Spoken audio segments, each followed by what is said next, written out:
all the books I bought. A lot of them are before Christmas. This is bad. This is really, really bad. I haven't bookhauled in a long time. Stupid school. Like, why do I need a job? Do I need a job? No. I have like 20 books, maybe not even that, but let's say 20. Let's get started. First book. Okay, I am at Walmart this morning shopping for things I need for the summer. And I don't know how this happens, but next thing I know, I'm in the book aisle. Well, yeah, we're at a predicament because I've been wanting this book. It's on good sale. My brain and heart is saying buy the book, but my bank account is saying don't buy the book. But as you can see, I have no willpower, and that is Everything by Nicola Yoon. Okay, so I've heard this book before. Like, before the movie was even advertised, I knew about this book. It's just I never read it because I'm not a big contemporary reader. I don't like contemporary that much. There's very few I can count on my hand contemporary books I've liked.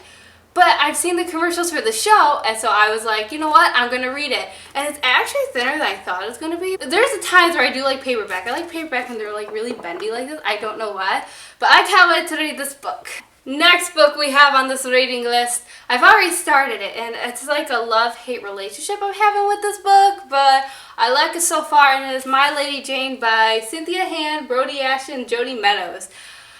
It is like a historical fiction, but not really. It's like historical characters, somewhat by history, but nothing like history at the same time. It's about Lady Jane Grey. She's the one who's like the queen for like, I think like a few days, and then she got her head chopped off, and that's just kind of sad and depressing. It's kind of like the monarchy, and like there's these things called Edens, I'm gonna call them, and they have like these animal forms, and they're kind of like looked down upon in society, and Jane becomes queen after her cousin Edward dies, and it just goes on from there, just her story, and I really liked it so far. It's funny. It's kind of a comic relief from some of the really depressing subjects that have been coming out in young adult fiction lately, so I really enjoyed this book, and I highly recommend it.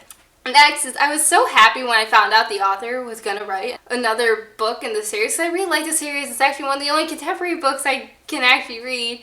And it's so cutesy, and just, it warms my heart. My gingerless soul, it warms.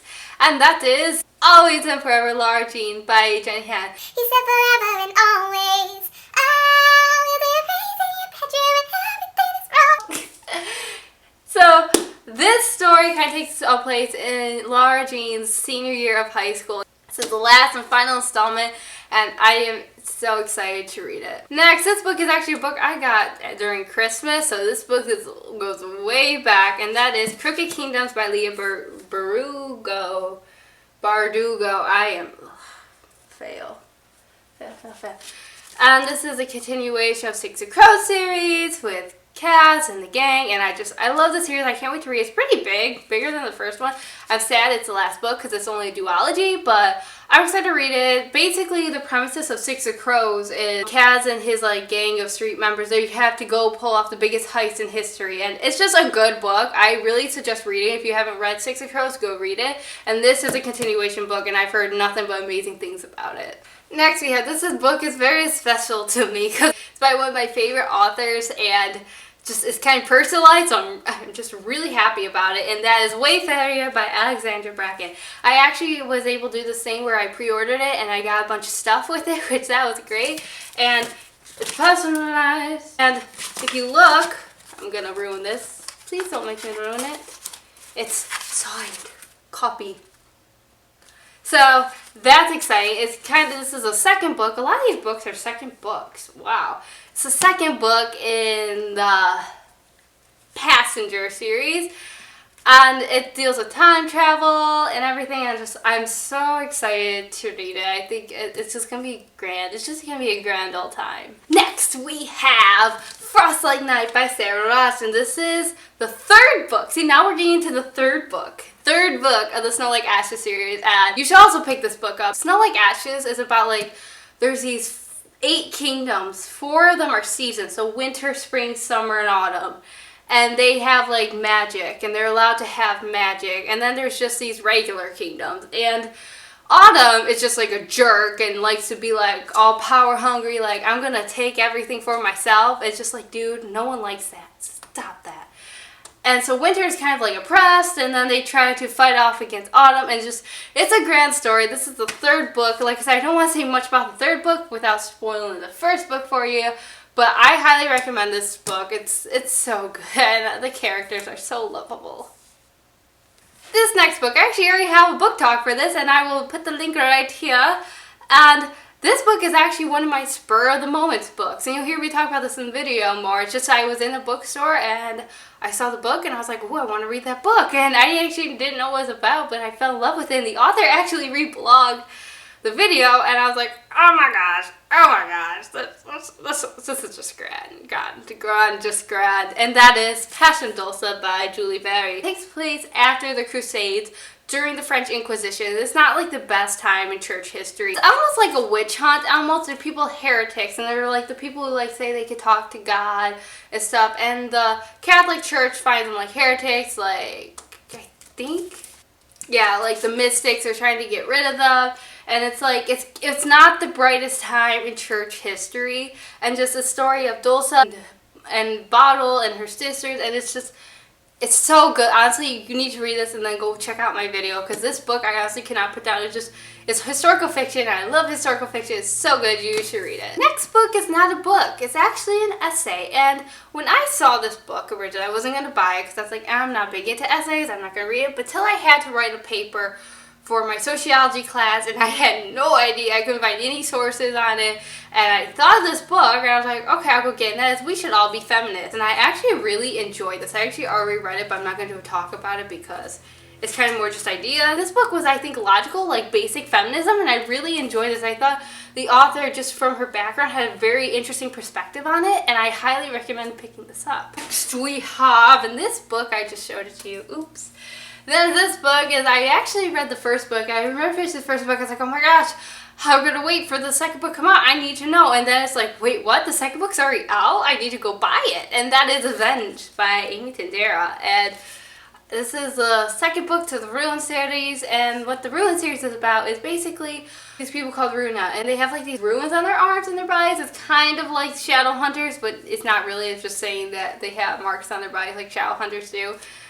And when you talk about one book to describe another book.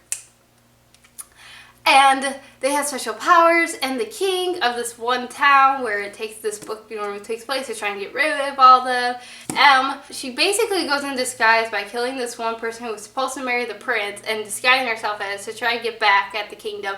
It's a great book. You should read it. What's your name, man? Alexander Hamilton. My name is Alexander Hamilton. There's a million things I haven't done, but just you wait, just you wait. Yes, the biography of Alexander Hamilton. Now, I am a history nerd. I love history. And so the fact that this is also what inspired the musical, I was like, you know what, I'm going to read this. I actually really like it. Like, honestly, I've already started it. And you should see some of my notes in this book. It's like, it's starting to become to a point where you can't even read the book anymore. Because I have so many notes. Like, look at that. There's just notes everywhere. I mean, there's pages even worse than that. But I've actually liked this book because obviously I'm not going to explain much because it's about the life of Alexander Hamilton. Okay, while we're on my, nerd spree, I'm going to show this other book I got, and that is Valiant Ambition, George Washington, Benedict Arnold, and the Fate of the American Revolution by Nathaniel Philbrick.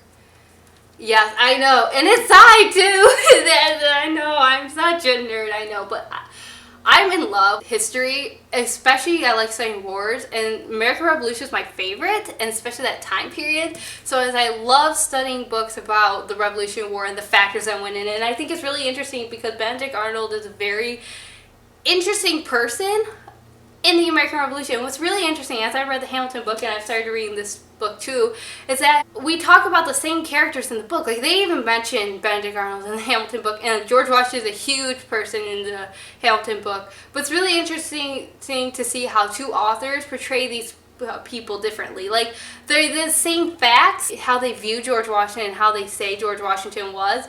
It's just really interesting to read that. And it's just, I don't know, you just get different perspectives on each person. I love history. Next is a book I've wanted forever, but I've never gotten it. I keep forgetting to get it, and then I was like, you know what, I'm gonna get it, because, you know, I survived a year of school. I deserve a book, and that was The Jewel. That is not the back front.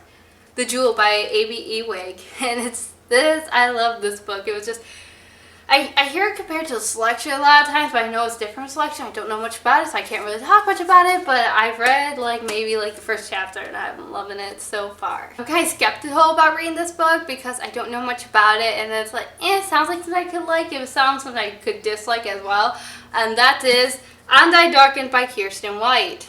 Now, let's talk about this book. Not the book, but just the appearance of the book. I got this book from an independent seller on Amazon. They got here super quick, and thank you. But they put the Sharpie dot right here. What is the purpose of the dot? And then we make it worse. They put a sticker. Why? Why do we have to murder such a good book? I don't get you off, sticker. Later for that. But they did include a bookmark, and that's just all good. Because who doesn't love a free bookmark? And I Darkened by Kirsten White. Then finally, I am slacking in the book world. First of all, normally I read books way before the movie comes out, before there's even talk about a movie. And normally, I'm really good at it. Normally, if I hear a movie or a television show is coming out of a book, I read that book before I watch it. But no, not this time. This time, I actually watched it first and then bought it, and I don't know if I'm actually going to read this now. That's 13 Reasons Why by Jay Asher. I've seen the Netflix show. Now I gotta read the book, even though normally it's the other way around. But this book, 13 Reasons Why, I knew when it came out. I've seen it when it came out, and I almost bought it when it came out. But back then, dealing with the topics this book deals with, I didn't think I really wanted to read that. And it's true, I don't really like to read books I know are gonna be sad, just because I feel like the world's already full of sadness. I want to read things that are happy and uplifting to a certain extent, and I was like, ooh, suicide. I didn't want to read something about that, so I never read it. And then after I watched the TV show and the way it ended, I was like, ooh, I want to see is there more to the ending than that, or what? Anyways, I hope you enjoyed my book haul, and people are walking by right now, they're just kind of staring at me because I'm so loud.